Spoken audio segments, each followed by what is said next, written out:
Notre Zoom est consacré ce soir à un voyage orbital qui porte le nom d'Internet. La visiophonie, le son et l'image, c'est le dernier cri de l'Internet.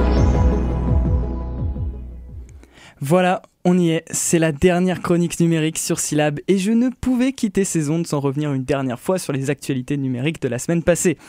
Alors, pour commencer, on reviendra sur les États-Unis et on parlera de leurs nouvelles règles concernant les demandes de visa. Ensuite, on reviendra un peu sur l'E3, le plus grand salon de jeux vidéo au monde, se tenant à Los Angeles. Puis, on finira cette chronique en parlant des vidéastes de YouTube qui vont enfin pouvoir défendre leurs intérêts professionnels. C'est à la suite d'un projet de loi déposé en mars dernier que, depuis le 1er juin 2019, les États-Unis ont adopté une nouvelle mesure visant à renforcer la sécurité du territoire.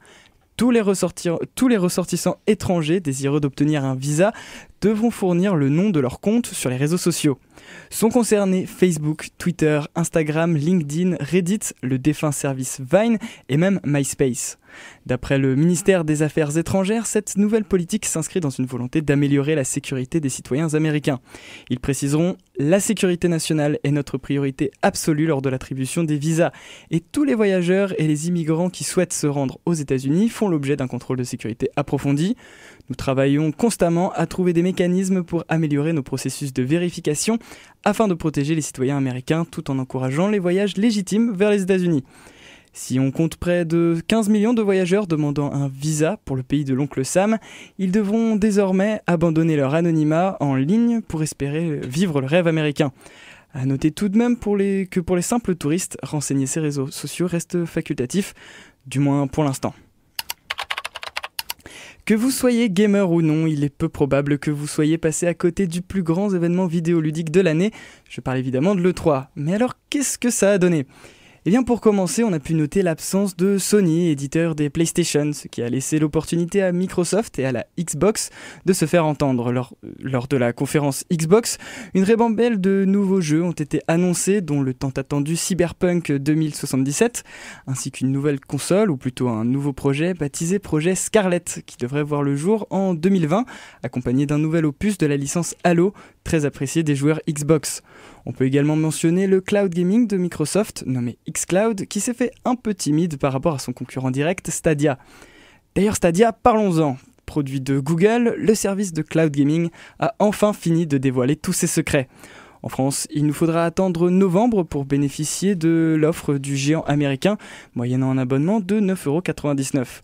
À savoir aussi qu'une version gratuite mais plus limitée de Stadia devrait être proposée en 2020.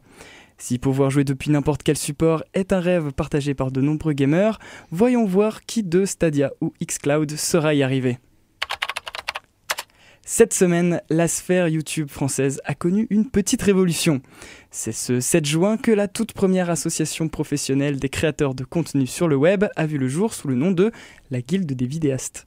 Malgré certains clichés, être un vidéaste indépendant sur internet c'est pas si simple. C'est pourquoi un collectif de youtubeurs s'est regroupé sous cette bannière.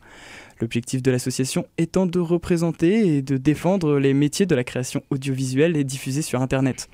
Aujourd'hui, peu de lois protègent les créateurs et la sphère internet pose encore quelques problèmes concernant le droit du travail. On peut prendre par exemple le cas des enfants vidéastes qui fait toujours débat.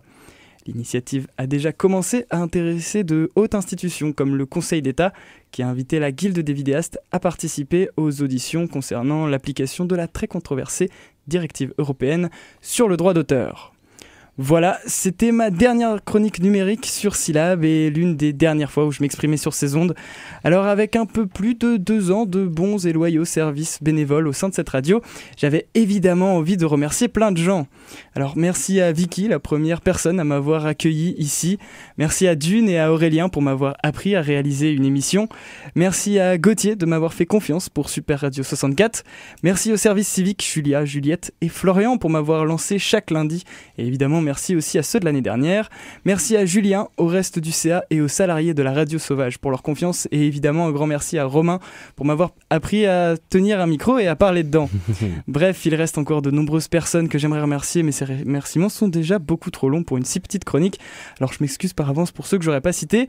Bref, Syllab, ce fut une expérience super enrichissante pour moi et je souhaite longue vie à ce laboratoire radiophonique dans lequel la parole de tous est la bienvenue. Une dernière fois, merci à toi Syllab pour m'avoir transmis une passion, celle de la radio. Je vous dis donc au revoir et surtout restez à l'écoute de la radio sauvage.